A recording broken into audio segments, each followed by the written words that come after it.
La Terre, une planète de 4,5 milliards d'années en perpétuelle évolution. Avec ses continents qui se déplacent et s'entrechoquent, ses volcans en éruption, ses glaciers qui grandissent et rapetissent. Les multiples reliefs de la croûte terrestre sont fascinants et recèlent d'incroyables mystères géologiques. Dans cet épisode, nos explorateurs s'attaquent à l'endroit le plus sec de la planète, le désert d'Atacama, au Chili. Ce paysage désertique est 50 fois plus aride que la vallée de la mort aux États-Unis. Les chercheurs tentent aujourd'hui de percer le mystère que constitue la formation de ce désert. Et pour cela, ils étudient les volcans déchaînés, les montagnes gigantesques, les vastes océans. Et les indices qu'ils découvrent sont autant de révélations sur la formation de la Terre elle-même.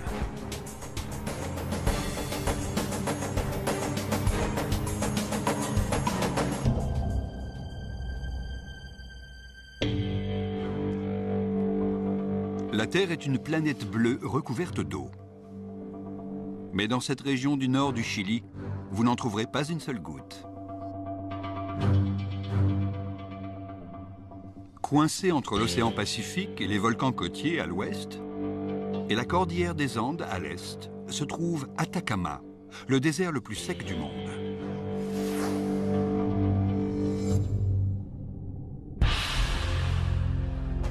« 950 km de long et pas plus de 150 km de large en moyenne. Presque 5 fois la taille de la Belgique. La mission des scientifiques est de découvrir comment ce désert s'est formé.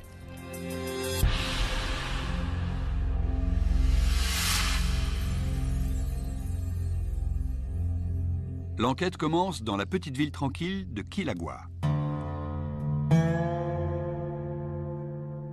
Cet improbable oasis borde la seule source de vie de la région. Un fleuve de 480 km de long qui s'écoule doucement des Andes jusqu'au Pacifique. C'est là que se trouve la station météorologique du gouvernement. Et le géologue John Huston s'y rend pour mesurer le degré de sécheresse de l'endroit le plus sec de la planète. Ceci est un pluviomètre. Il sert à mesurer le niveau de précipitation quotidien. Ah, d'accord. Pour Marisa Vera, chercheuse, c'est un travail qui réserve peu de surprises. Quel niveau de précipitation a-t-il enregistré? Au cours des 15 dernières années, moins d'1 millimètre par an. Moins d'1 millimètre par an? Oui, Tous les ans? ça c'est sur 3 ans. C'est incroyable. Exactement. En moyenne, il pleut donc moins d'1 millimètre d'eau par an. Il faudrait un siècle pour remplir une tasse de café avec l'eau qui tombe à Atacama. Et si on compare avec d'autres déserts? Voici un cylindre et je vais vous montrer la différence entre les précipitations annuelles enregistrées ici et dans d'autres déserts. Si je remplis ce récipient jusqu'en haut, environ jusqu'ici, c'est ce qui tombe en gros dans le Sahara. Maintenant, si j'en verse une grosse partie, on arrive à ce niveau-là. Et ça représente les pluies du désert de Mojave, soit environ 13 cm par an. Maintenant, si je verse tout, à part cette petite goutte-là au fond, c'est l'équivalent de ce qui tombe ici en plein cœur du désert d'Atacama. C'est tellement insignifiant que ça prouve que c'est l'endroit le plus sec de la Terre.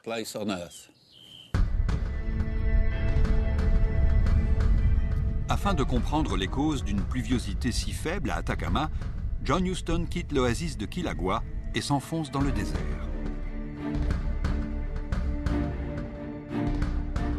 En bordure de la Panaméricaine, cette route qui traverse le continent sud-américain sur toute sa longueur, John découvre un premier indice. Nous voici donc sur le tropique du Capricorne. C'est l'une des latitudes les plus importantes du globe. Et c'est un élément déterminant si on veut comprendre pourquoi le désert d'Atacama se trouve ici.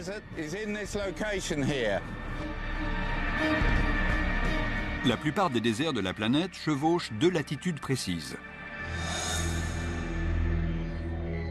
Dans l'hémisphère sud, le tropique du Capricorne traverse les déserts d'Akatama en Amérique du Sud et ceux de Namibie et de Kalahari en Afrique. Dans l'hémisphère nord, le tropique du Cancer traverse l'immense Sahara. À ces latitudes, l'air est extrêmement sec. Voici un hygromètre tournant. Il sert à mesurer l'humidité relative de l'air.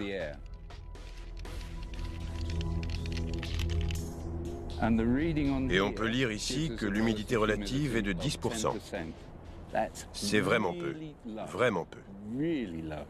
Il n'existe pas beaucoup d'endroits sur la planète où l'on observe une humidité relative aussi basse.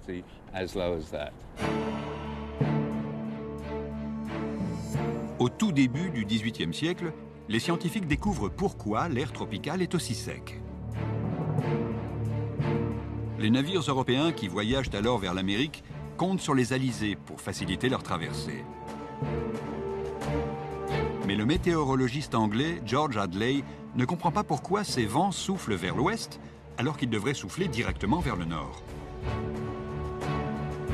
Ces études vont permettre aux scientifiques de comprendre comment l'air circule autour de la Terre.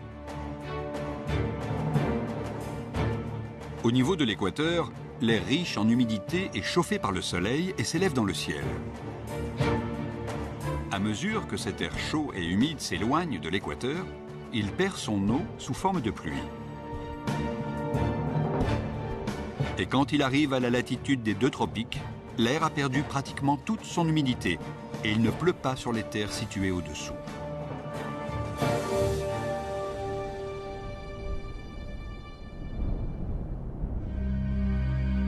Mais cela n'explique pas pourquoi Atacama recueille moins d'eau que les autres déserts. Les scientifiques espèrent résoudre cette énigme en découvrant comment s'est formé le désert d'Atacama. Au cours de sa chasse aux indices, John Huston s'enfonce encore plus profondément dans le désert. Ce site jalousement gardé a été découvert lors de relevés géologiques de routine effectués au XVIIIe siècle. Mais l'importance de leur découverte n'a été comprise qu'en 1998. Cette bande de rochers est un indice capital sur la formation d'Atacama.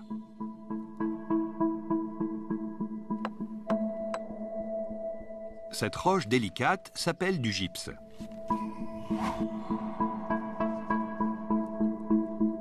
Un simple test suffit à prouver à quel point elle est fragile. Si je verse un petit peu d'eau dessus, vous verrez qu'elle se désagrège rapidement. C'est ce qui se passe en fait quand je verse de l'eau dessus, ça se dissout. Ça se désagrège, voilà tout.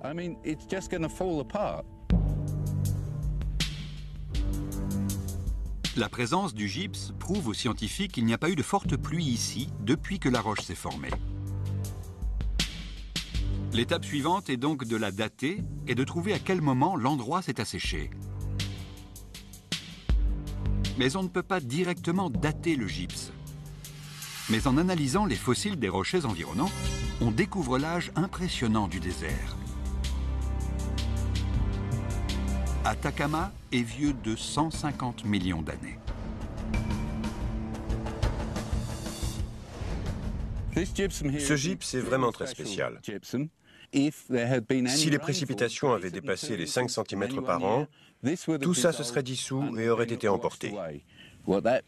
Ça signifie que le désert d'Atacama est le plus vieux désert du monde. Pendant plus de 150 millions d'années, alors que les dinosaures prospèrent et disparaissent, tandis que l'Himalaya se forme et que l'homme poursuit son évolution, Atacama demeure un désert. Le gypse détient la clé de la formation de ce désert. C'est un minéral tendre qui se forme non pas dans les déserts, mais dans l'eau. Le gypse existe à l'état boueux dans les mers tropicales, chaudes et peu profondes. Quand l'eau s'évapore sous l'effet de la chaleur, il se solidifie.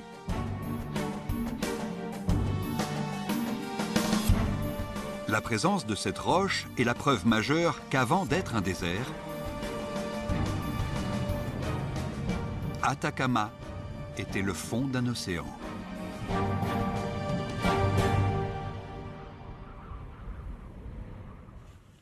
Ce morceau de roche, à l'apparence insignifiante, indique que la totalité de ce désert était sous les eaux à une époque.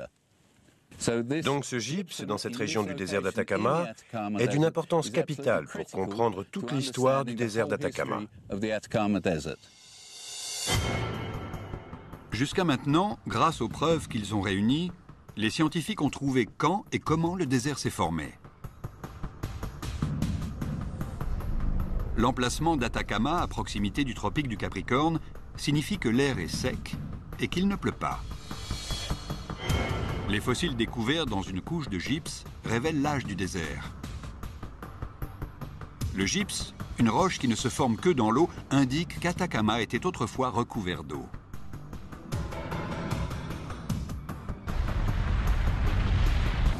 À mesure que les scientifiques tentent d'élucider la transformation mystérieuse d'Atacama d'océan en désert, ils découvrent des informations stupéfiantes concernant la région la plus sèche de la planète.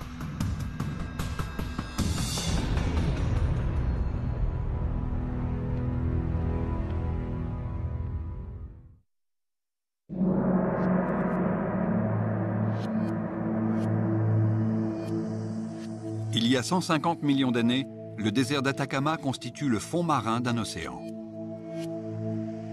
Et pourtant, aujourd'hui, certaines parties du désert se situent à plus de 3000 mètres au-dessus du niveau de la mer. Afin de comprendre les raisons d'une telle transformation, les scientifiques poursuivent leurs recherches à l'extrémité orientale du désert.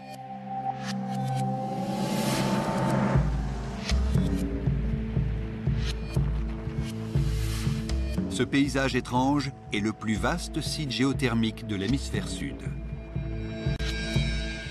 Nous sommes sur le site géothermique d'Eltasio. Vous pouvez constater que nous sommes entourés d'innombrables sources chaudes et de geysers. Il y a beaucoup de vapeur d'eau parce que l'air est frais et que l'eau est bouillante. Il y a donc beaucoup de vapeur et de sources bouillonnantes. L'eau bouillante est chauffée dans les profondeurs du sous-sol.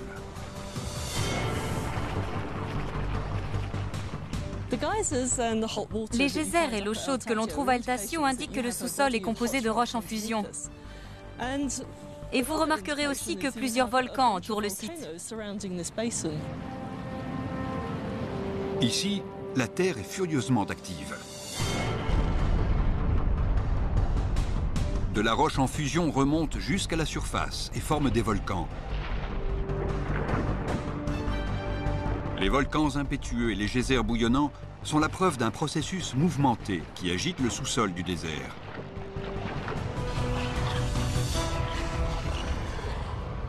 Dans cette région, la plaque tectonique de l'océan Pacifique s'enfonce sous la plaque sud-américaine, à l'image d'une spatule qui se glisse sous une pizza. Ce processus géologique s'appelle la subduction. Vous avez la plaque pacifique qui rentre en collision avec la plaque continentale. Comme la plaque océanique est plus lourde, elle glisse sous la plaque continentale. Et de ce fait, elle se réchauffe parce qu'elle atteint une profondeur de près de 100 km. Et du coup, elle entre en fusion. La zone critique s'appelle une zone de fusion. De la roche en fusion remonte alors vers la surface pour former les volcans en activité qui entourent le site géothermique d'Eltasio. Ce processus montre aux scientifiques comment le désert s'est extrait de l'océan. On trouve des indices supplémentaires de l'autre côté du désert. Les géologues savent que ces collines littorales étaient autrefois des volcans. Ils sont aujourd'hui totalement éteints, mais des techniques modernes de datation prouvent qu'ils sont entrés en éruption il y a plus de 195 millions d'années. C'est un élément déterminant qui signale à quel moment la plaque océanique a commencé à se glisser sous la plaque sud-américaine.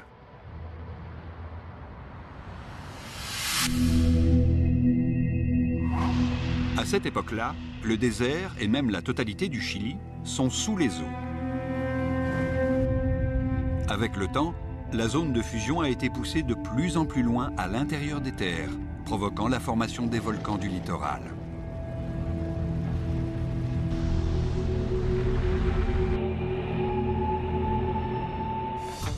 À mesure que la zone de fusion s'infiltre sous le désert, une nouvelle croûte se forme. Elle s'épaissit et se soulève. C'est ainsi qu'émerge peu à peu le désert d'Atacama.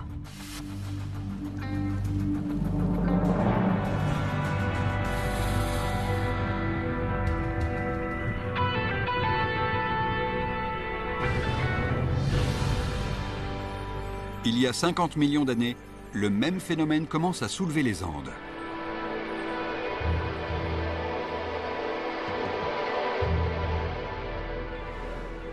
Aujourd'hui, la zone de fusion se trouve à plus de 200 km à l'intérieur des terres et la roche en fusion qu'elle produit alimente les volcans et les geysers deltaciaux.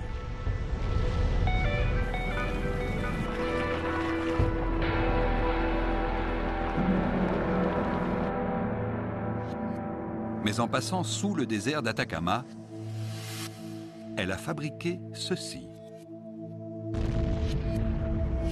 Chuquicamata, la plus grande mine de cuivre à ciel ouvert du monde. L'activité volcanique de la région a concentré le minerai de cuivre à cet endroit. Mais c'est le climat spécifique du désert qui l'a maintenu en place. Cette région du nord du Chili produit l'un des plus grands et des plus importants gisements de cuivre du monde. Et c'est essentiellement dû au climat extrêmement sec. La plus grande partie de l'érosion à la surface de la Terre est provoquée par l'eau. Donc ici, où il pleut si peu, l'érosion est faible et les dépôts de cuivre sont donc restés intacts.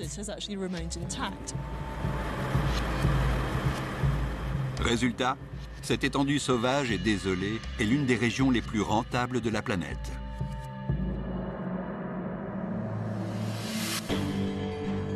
Le mystère de la formation d'un désert sorti des eaux est donc résolu. Les geysers sont la preuve qu'il y a eu de la roche en fusion loin en profondeur.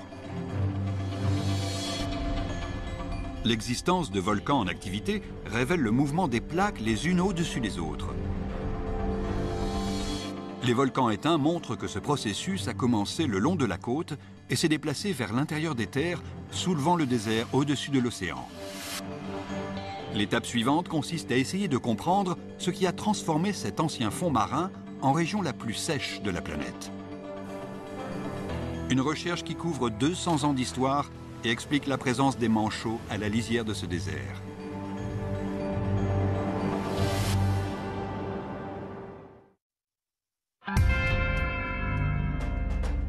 Le désert d'Atacama intrigue parce qu'il est l'endroit le plus sec de la planète.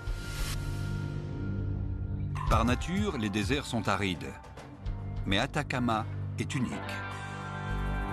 Il est 50 fois plus sec que la vallée de la mort en Californie. Et ce n'est pas parce qu'il est plus chaud.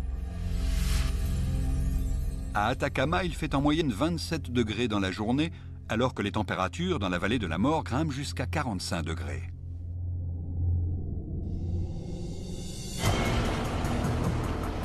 La réponse à ce qui a fait de cette langue de terre l'endroit le plus sec du monde se trouve en partie ici, en pleine mer.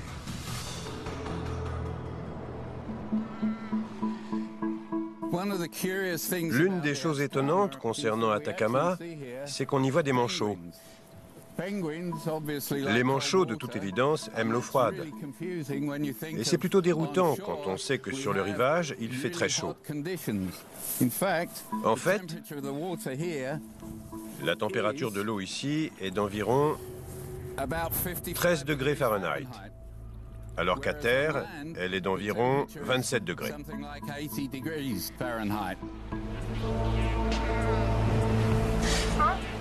Ces manchots sont décrits pour la première fois par Alexander von Humboldt il y a plus de 200 ans. Alors qu'il longe cette côte, il est déconcerté par l'extrême diversité de la vie marine. En mesurant la température de l'eau, il y a une explication. Elle fait 7 degrés de moins que prévu, une température idéale pour des animaux marins comme les manchots. Des siècles plus tard, des météorologistes commencent à se demander si cette ceinture d'eau froide, appelée courant de Humboldt comme l'explorateur, ne serait pas la raison pour laquelle Atacama est devenue la région la plus sèche du globe. Le courant de Humboldt remonte de l'Antarctique chargé d'eau froide. Et c'est à cause de cette eau froide que nous avons cette triste journée avec ce brouillard au-dessus de nos têtes.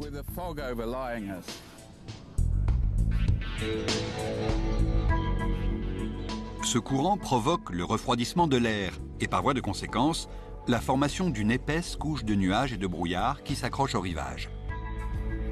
On sait que l'air chaud et sec descend vers les tropiques. Une fois arrivé au-dessus de la couche nuageuse, l'air chaud bloque les nuages chargés de pluie à basse altitude. Les météorologues appellent ce phénomène une couche d'inversion. Piégés à environ 900 mètres d'altitude, les nuages ne peuvent pas s'élever dans l'atmosphère pour répandre leur pluie sur les déserts de haute altitude. La couche d'inversion empêche l'humidité qui s'accumule au bord de la mer d'entrer dans les terres. C'est donc une des raisons pour laquelle ce courant de Humboldt contribue à la sécheresse du désert d'Atacama, qu'on voit juste là-bas.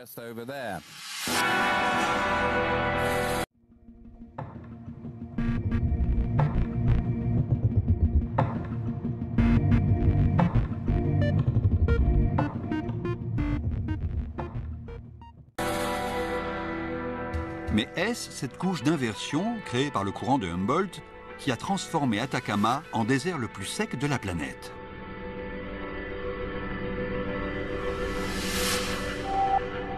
À l'extrémité nord du désert, dans une région désolée appelée Quebrada Aroma, la géologue Laura Evanstar cherche des indices pour résoudre cette énigme.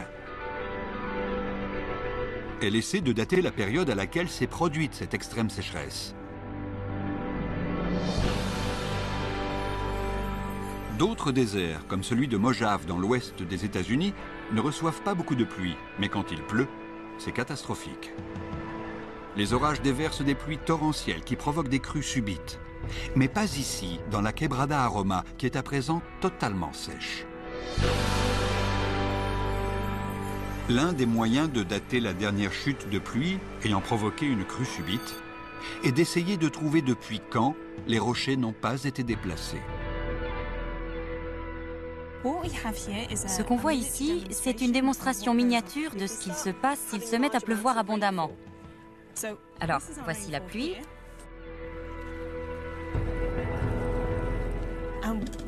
Et ce qu'on observe, c'est que si on fait pleuvoir à la surface de notre désert, l'eau charrie les rochers et les déplace. Et quand il ne pleut pas, les rochers restent immobiles et ne bougent pas.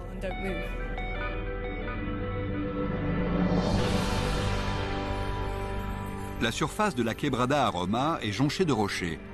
Et Laura les casse pour évaluer la date du dernier écoulement d'eau sur la région.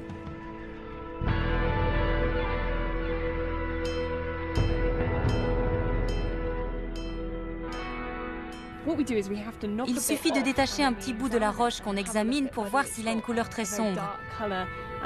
Et avec un peu de chance, on trouvera les minéraux noirs qu'on recherche. Les minuscules cristaux transparents sont des pyroxènes. Ils ont une importance capitale parce que ce sont des horloges géologiques microscopiques. En effet, leur composition chimique se modifie au fil du temps quand ils sont exposés au rayonnement cosmique. Le Soleil ne produit qu'une infime partie du rayonnement qui frappe ce rocher. Le reste vient en majorité de toutes les étoiles qu'on voit la nuit dans le ciel. L'effet qu'elle produit sur le rocher, c'est en fait de le cuire, un peu comme un mauvais coup de soleil. Ça frappe le rocher et ça le cuit. À mesure que le rocher cuit sous l'effet des rayons cosmiques, les pyroxènes se brisent et produisent un gaz appelé hélium 3. On peut mesurer la quantité d'hélium 3 présente dans ce rocher. Et plus son temps d'exposition au rayonnement cosmique ou solaire aura été long, plus on en trouvera. L'hélium 3 est produit en quantité microscopique. Laura Evenstar doit donc emporter ses échantillons dans un laboratoire situé à 11 000 km de là, à Glasgow, en Écosse.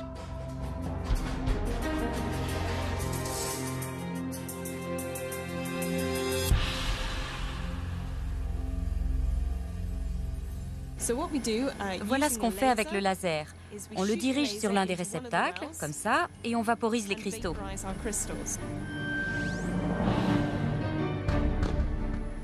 Et ça libère ainsi l'hélium 3. Le gaz va ensuite circuler dans cet appareil et passer dans le spectromètre de masse. En analysant ces données, elle peut savoir quand les rochers ont bougé pour la dernière fois. Le plus vieil échantillon qu'on ait trouvé a 23 millions d'années. Ce qui signifie que dans certaines parties du désert d'Atacama, les rochers occupent la même place et n'ont pas été déplacés par de l'eau depuis 23 millions d'années. Le désert d'Atacama est donc l'une des plus vieilles étendues du monde demeurées intactes. Ces rochers étaient là avant l'apparition de l'homme sur Terre. Ils sont incroyablement vieux.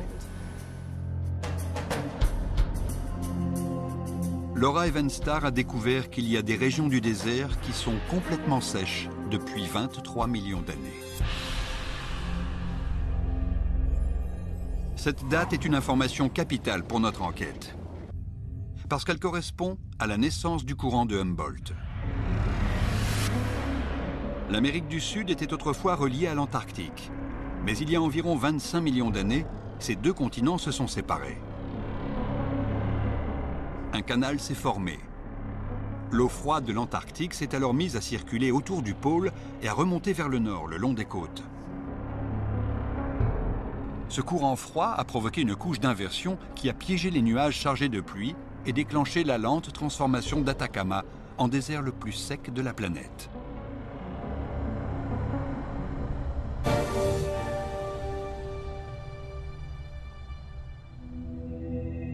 Mais le courant de Humboldt n'est pas le seul responsable. Curieusement, pour découvrir comment ce désert est devenu si sec, il faut à présent explorer l'un des endroits les plus humides de la Terre. Car de l'autre côté d'Atacama se trouve l'Amazonie. Mais les pluies abondantes de la forêt tropicale n'atteignent jamais le désert. Et la raison est simple. Entre l'Amazonie et le désert d'Atacama s'élève la gigantesque cordillère des Andes. Des preuves géologiques évidentes suggèrent que les Andes se sont élevées suffisamment haut, il y a environ 10 millions d'années, pour empêcher toute pluie d'atteindre le désert. On appelle ça un effet parapluie, et c'est l'ultime facteur qui a fait d'Atacama la région la plus sèche de la planète.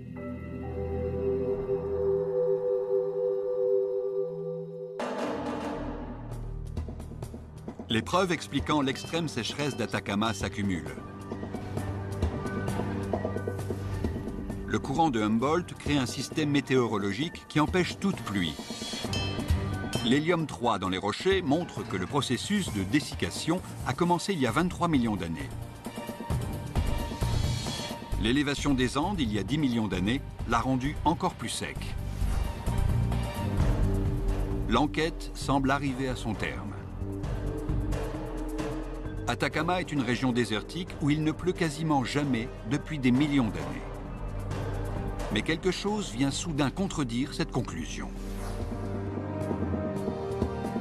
De petits fragments de pierre révèlent qu'une ancienne civilisation a vécu ici autrefois. Comment des hommes ont-ils pu vivre dans le désert le plus sec de la planète ?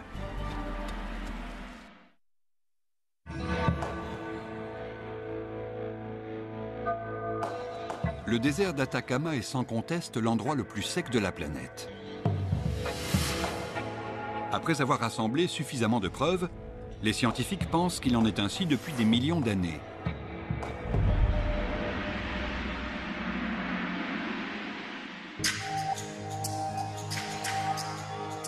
Et pourtant, dans un site reculé appelé Guanaqueros, le paléontologue Claudio Latorre fait une découverte fascinante qui dresse un tableau beaucoup plus complexe.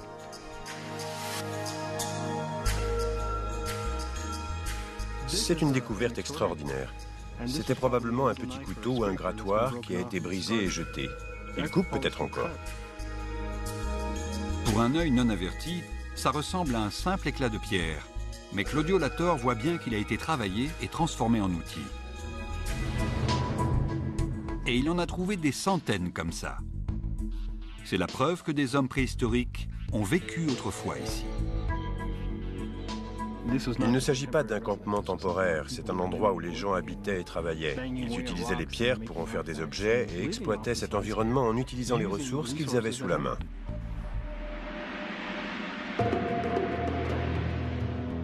Étant donné que l'eau est indispensable à la vie, il semble impossible qu'aucune plante, aucun animal, aucun humain ait pu survivre ici. Latorre pense que certaines régions de ce désert de 148 000 km² étaient autrefois beaucoup plus humides. Et ça ne remonte pas à des millions d'années, mais à une époque où l'homme avait déjà fait son apparition sur Terre. En 1997, Claudio Latorre se lance à la recherche de preuves. Aujourd'hui, il retrace son voyage. Des changements climatiques sont visibles dans la pierre, et Latorre examine la paroi couche après couche.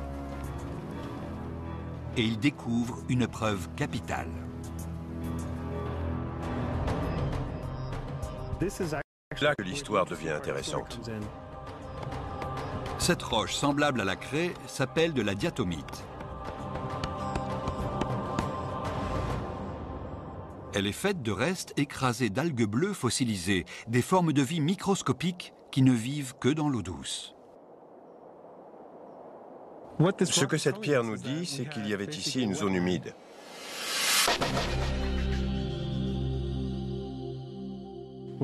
Alors que si vous regardez le paysage aujourd'hui, il est on ne peut plus sec.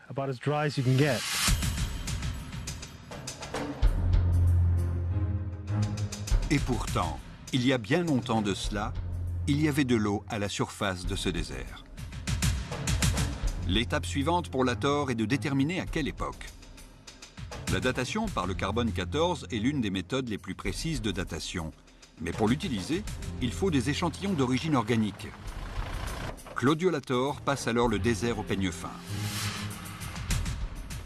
Notre méthode de travail consiste à fourrer notre nez dans le moindre petit trou, la moindre crevasse qu'on peut trouver. Quand on a découvert cet endroit, on n'en croyait pas nos yeux. Il a eu la chance de tomber accidentellement sur la preuve la plus importante de cette enquête. Au fond de la grotte se trouve un nid énorme. Il est constitué des matières fécales de milliers de générations de petits mammifères.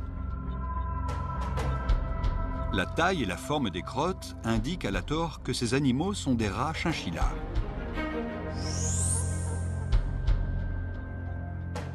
Et le nid contient également ce qu'il cherche par-dessus tout, de la matière organique.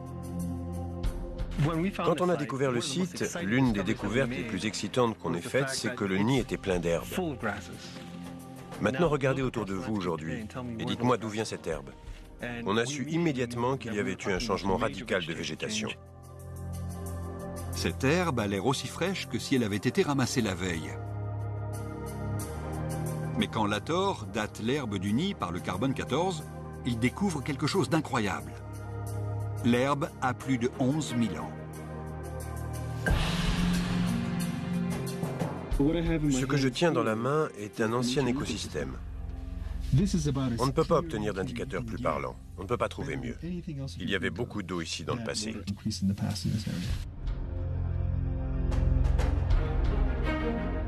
Le nid est la preuve formelle qu'il y avait bien des plantes et des mammifères ici, et qu'il n'était pas tout seul.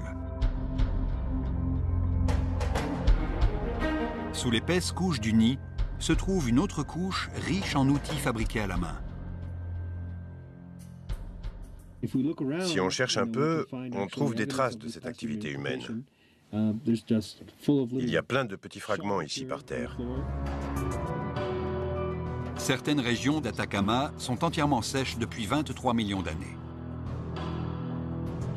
Mais cette découverte est la preuve que d'autres régions, comme Guanaqueros, étaient très différentes il y a 11 000 ans.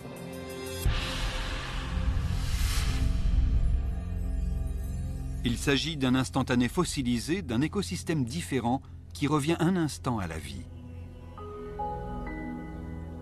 L'herbe pousse et la terre s'épanouit durant cette époque plus humide. De petits mammifères prospèrent et se reproduisent. Du gros gibier, comme les vigognes et les lamas, indiquent que des hommes peuvent vivre dans cet environnement riche et fertile. C'est formidable de savoir qu'en regardant à l'intérieur de quelque chose d'aussi banal qu'un nid de rongeurs, on peut trouver des indices qui vous permettent de comprendre la colonisation humaine passée du désert d'Atacama. C'est un exploit, compte tenu de l'aridité du climat aujourd'hui.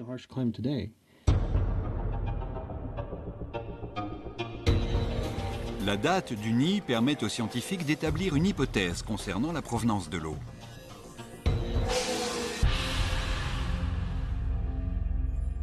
Il y a 11 000 ans, c'est la fin de la dernière période glaciaire.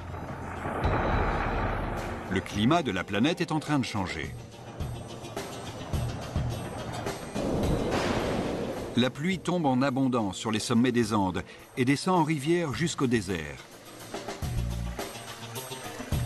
Dans certaines régions, ces rivières se rassemblent et forment des terres humides. Dans d'autres, il n'y a pas d'eau et la terre reste identique à ce qu'elle a toujours été depuis des millions d'années. Mais à peine 1000 ans plus tard, le climat change à nouveau. Les rivières s'assèchent et la végétation disparaît. Les rongeurs et les hommes aussi.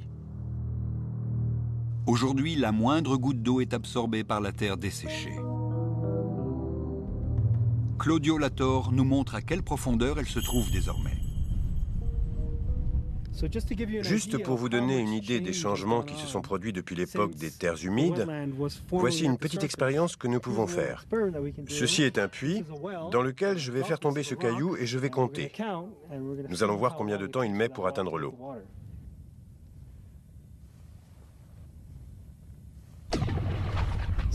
Il lui faut presque 4 secondes pour atteindre l'eau. La nappe phréatique est aujourd'hui à 60 mètres sous terre.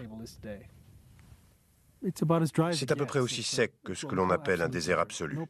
Pas de flore, pas de faune, rien. Pas la moindre goutte d'eau courante en surface.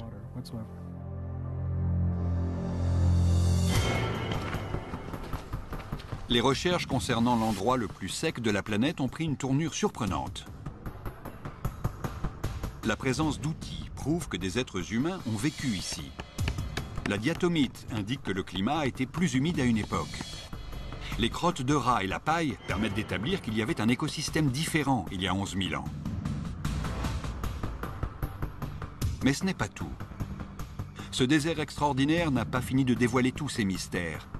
Il ne concerne pas seulement la vie dans l'un des milieux les plus extrêmes de notre planète, mais aussi la vie sur d'autres planètes.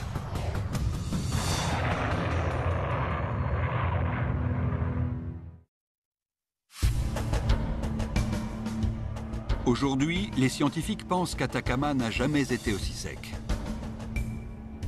Et ils cherchent à savoir s'il ne reste vraiment plus aucune trace d'eau dans ce désert. Le chercheur de la NASA, Alfonso Davila, sait qu'il y a de l'eau ici.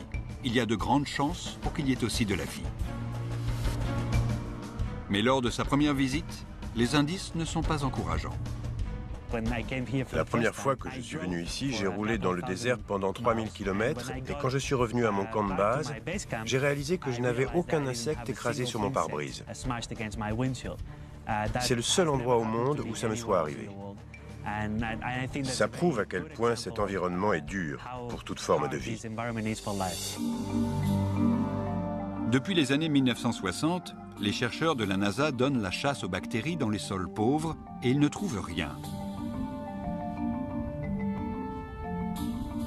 Jusqu'en 2005, date à laquelle ils découvrent cet étrange paysage blanc. Totalement par hasard, l'un des collègues d'Alfonso Davila ramasse une pierre, la casse et découvre quelque chose de complètement inattendu. Oui, on voit très bien une couche verte à l'intérieur de la croûte.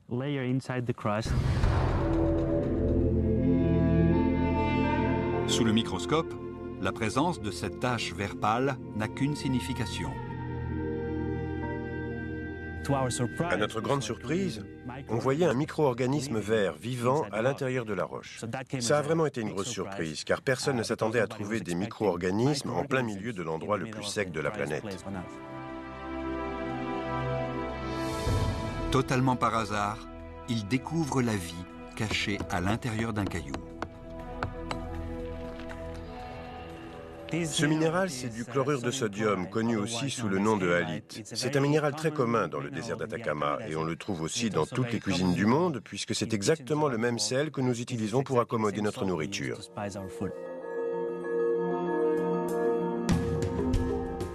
Le sel peut conserver la nourriture en tuant les bactéries. Mais curieusement, ici, il abrite une colonie de microbes verts. Pour comprendre comment ils ont survécu, Alfonso Davila dispose d'une série de capteurs pour mesurer le taux d'humidité.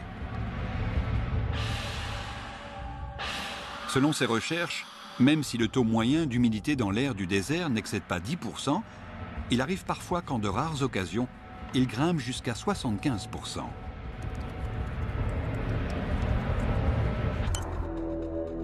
Cette croissance momentanée en vapeur d'eau est la seule source d'humidité. Et c'est cette eau-là qui permet à la vie de résister. La caractéristique principale du sel est sa capacité à extraire les vapeurs d'eau de l'atmosphère et de fabriquer une solution liquide à l'intérieur de la roche. Tandis que le sel absorbe l'humidité présente dans l'air, les microbes utilisent la roche pour se procurer de l'eau. La vie est très résistante. Elle est très flexible et elle est capable de s'adapter aux conditions les plus extrêmes de la planète.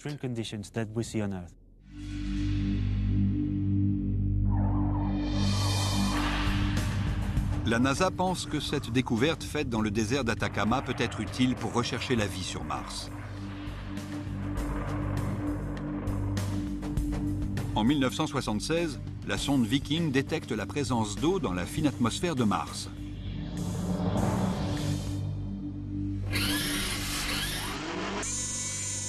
En 2008, la sonde Mars Odyssey de la NASA trouve des preuves de la présence de sel à la surface de la planète.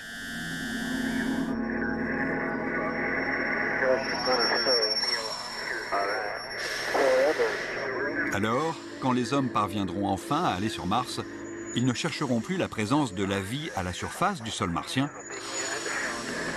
mais à l'intérieur des roches.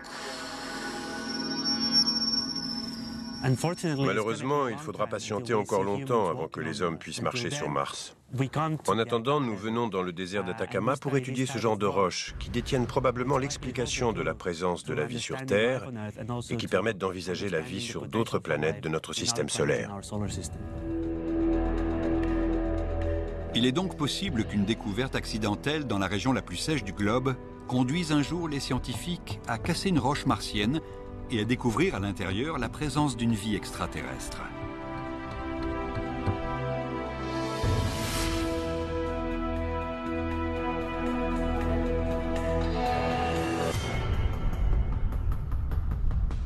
Les recherches menées pour comprendre comment s'est formée la région la plus sèche de la Terre ont dévoilé l'histoire impressionnante de ce désert, une histoire qui s'étend sur 150 millions d'années.